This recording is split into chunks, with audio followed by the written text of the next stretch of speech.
I come to you in connection with the current wave of COVID infections. I'm going to be speaking to the government, I'm going to be speaking to the church, and I'm going to be speaking to the public.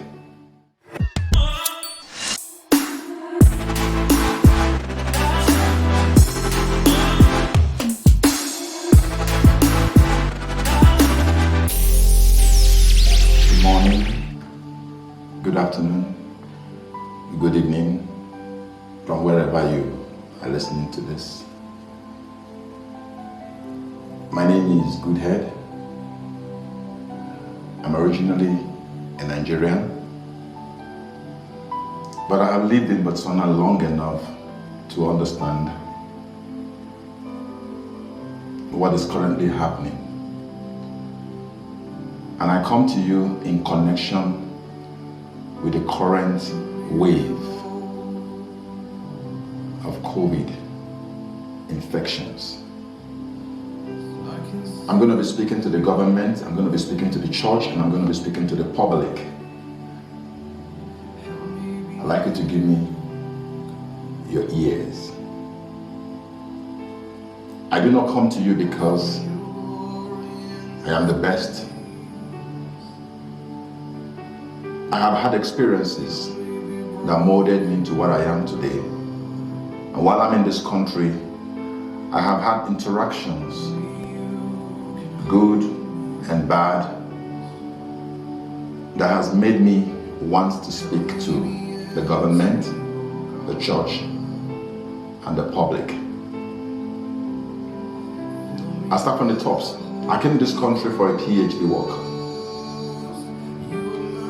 Amongst other things I studied, my work was to isolate a pure sample of a particular disease-causing organism here in Botswana.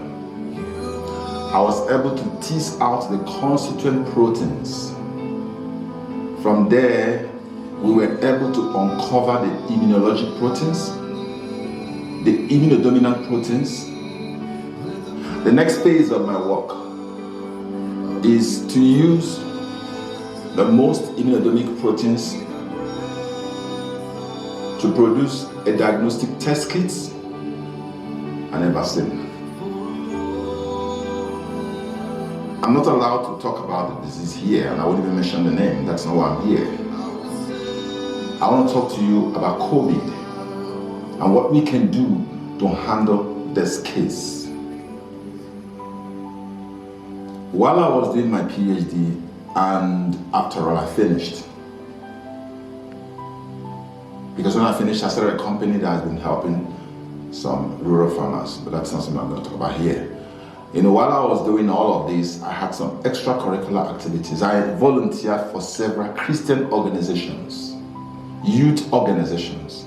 By the grace of God, I have been privileged to organize, hold, and execute over 800 Christian meetings in Block 8, in Block 9, in Block 6, in Block 3. God has allowed me to traverse the length and breadth of this country with the gospel of Jesus Christ. I've gone to Luhututu, Hokonzi, Hansi. I've gone to the ends of Maun. I've gone to Shoshone. I've gone to Bobonon. And of course, I'm making this broadcast from Habarani, where I stay. God has allowed me to organize over 200 business meetings, and currently we run over 100 online groups with more than 30 WhatsApp libraries, telegrams. Why am I telling you this? On a weekly basis, I'm in touch with at least 3,000 Botswanas. And I get asked questions and I get to answer questions. Some are on Facebook, YouTube, and several other social media platforms. Now, I'm not saying any of this to boast. No, that's not the point. I'm just basically trying to let you know that I'm not making a fabulous feint or emotional rants. I'm speaking from my wealth of experiences. It might interest you to know that in the course of my Christian work, God has allowed us by His own special grace to raise the dead. Several of them You can find the videos on Facebook. We've healed the cripple, the deaf, the dumb, the blind.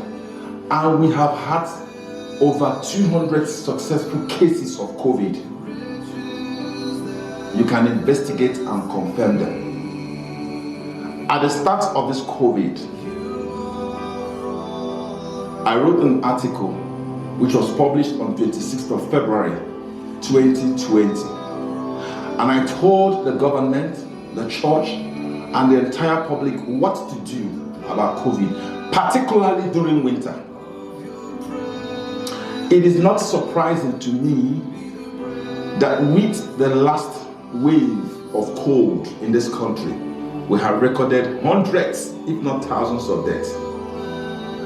COVID is more of a flu virus, coronavirus family. Go check out my article. It's well explained. Now that's not to bemoan anybody. By the grace of God, I've also been involved in reviewing journals, journals, papers on COVID. One was from a team of professors in George Brown College, University of Windsor, Canada, and one in Dakar. I think that's in Senegal somewhere. One of the articles I reviewed clearly pointed out that COVID ranges between 3 to 6 nanometer. By the grace of God, I have a little training in nanoscience and nanotechnology. And the man was arguing that mask is between 300 to 400 nanometer. So he said that mask alone would not prevent exhalation or inhalation of COVID, even in droplets. He recommended a combination of several masks and a face shield and what have you. That's okay. That's okay. The article is out there, it's published. I reviewed it, among several other things. By the grace of God, I've been invited to speak in global webinars about COVID. Now, I want to speak to us about an aspect of COVID. I am not ignorant of the medical aspect of COVID. God willing, I'm a member of International Veterinary Vaccinology Network based in Edinburgh. God willing, I have firm grasp understanding of immunology, virology, vaccinology, reverse vaccinology, and what have you. But I come to us from another perspective of this fight. I am not against whatever the government is doing. And I don't want to get involved in the politics therein. But I want to say to you that much as COVID has got a medical perspective, COVID has also got a spiritual and demonic perspective to it. How do you explain somebody producing or disseminating what can kill a fellow human being? Is that not demonic? I will not bore you with the rhetorics and the details of revelations I have had about COVID in Botswana. I will not bore you, but my leaders in this group will tell you. Or you can check them out. We have videos of prophecies before even COVID came and during COVID. Even the current surge, I prophesied about it. And the videos are all there. I had an experience early this morning. Today is 23rd July 2021. From Wednesday 21st till now, I have not eaten food. Maybe a few fruits. And I had the privilege of praying all through the 2 days. By 1:30 a.m. this morning, I got a call from a dear Christian sister, a woman of God. I had just gone to bed by 1 a.m. So by 1:30, less than 30 minutes, I got a call that woke me up. And she said to me, The sister who lives here with me is immobile, breathless, and she looks pale. Now I didn't get the details at first. I thought maybe she was just having an attack or some kind of a panic. I said, put the camera on her face. And listen, why she called me was, there is a video out there, it's been watched by almost 30,000 persons. And in that video, we clearly demonstrated how a young man who had died of COVID, declared dead by doctors, over phone prayers, the guy came back to life. The video is out there on Facebook. So I guess this lady had watched it and she reached out to me to see if I could help. But when they showed me the face of the woman in question, she was in a very bad state. With my interaction from the locals, everybody around here, I put out a notice asking whoever had a COVID case or whoever knew anyone that had a COVID case to reach out to me. I put out my numbers. And I have been reached out by hundreds, if not thousands, of Botswana and foreigners, even in South Africa, even in Namibia, even in the US. More than 98% of them recovered through prayers. And that's why I want to speak to the government. I thank you for all the efforts you're currently making. It's so wonderful. I don't want to get involved in the politics of which is right or wrong. But in addition to what you're doing, please open up the churches and open up the economy of this nation. Now, when I say open up the churches, I am not accusing you of shutting down churches. Let me give you an information. As an economist, I understand the scale of economics. When you allow the churches to hold 50 persons for not more than 2 hours, can I tell you something? That's not viable. These churches have bills to pay. They have salaries to pay. I'm not trying to be rude, but I'm telling you, if somebody used to have 500 members, 200 members, 300 members, as the case may be, and barely managed to pay rent, how would the person survive with 50 members?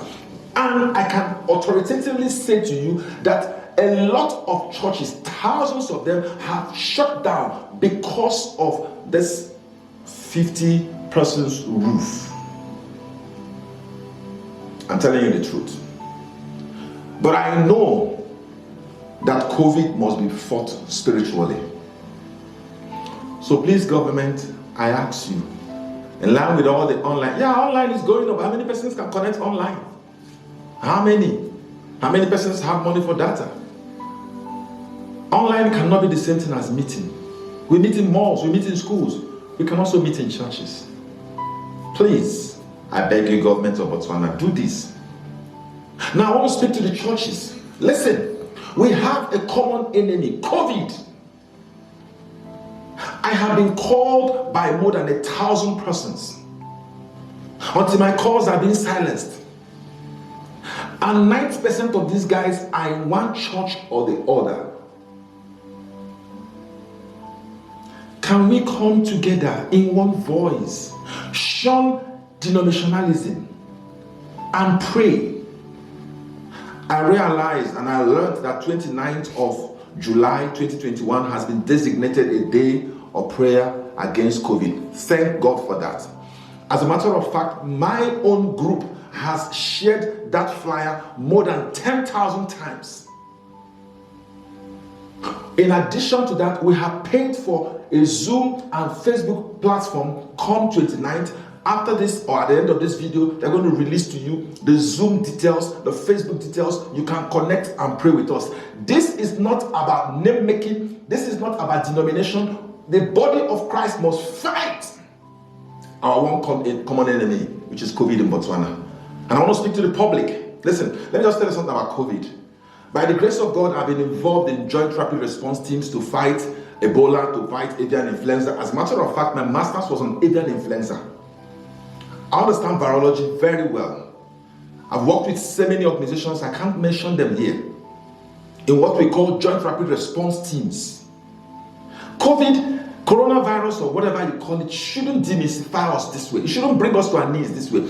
I tell you what, coronavirus or COVID is oral nasal transmission. Mouth, nose, maybe other natural orifices, but more of nasal than oral. As you drink your warm waters, do more of this. Remember that coronavirus lodges at the distal end of the paranasal sinuses. That's where it lodges. Not necessarily at the mouth area. If you can take hot steam, temperature of 50 degrees, you will weaken the virus. If you lift it up to 70 degrees, you will kill the virus. I'm telling you what I know. As a matter of fact, let me tell you, when I felt COVID attack, I sprayed spirit into my nostrils. Now, I'm not asking you to do it. Go and check my article. I clearly recommended 2 times daily inhalation of menthol. I mentioned black seed oil. I mentioned eucalyptus. I mentioned lime. I mentioned lemon and the rest of them. I said inhale these things, particularly during winter. It's there in my article. 26th February 2020. The title is A Sussex Story, How Botswana is Winning the Case Against COVID. So, I can assure you, this current surge, I know it has got spiritual undertones, but also, remember we just had a cold wave in the last 2 to 3 weeks. So please, in summary, I call on the government,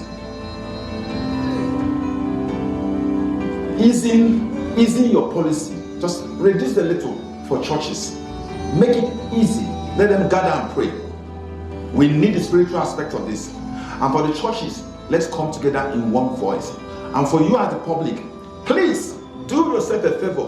While you go and take whatever provisions government has made for you, please go ahead and inhale hot steam twice a day. We will conquer this COVID. I assure you, some of us have been fasting 21 days. Some of us have been fasting 7 days. Some of us have not been eating food. Some of us have been praying the code with different groups of persons. I believe that if we do this, we will conquer COVID. Thank you very much. Thank you. God bless you. And please share this video. Let it get to the hands of those that should have it. The policy makers, the church leaders, your friends, your family. God bless you. Thank you.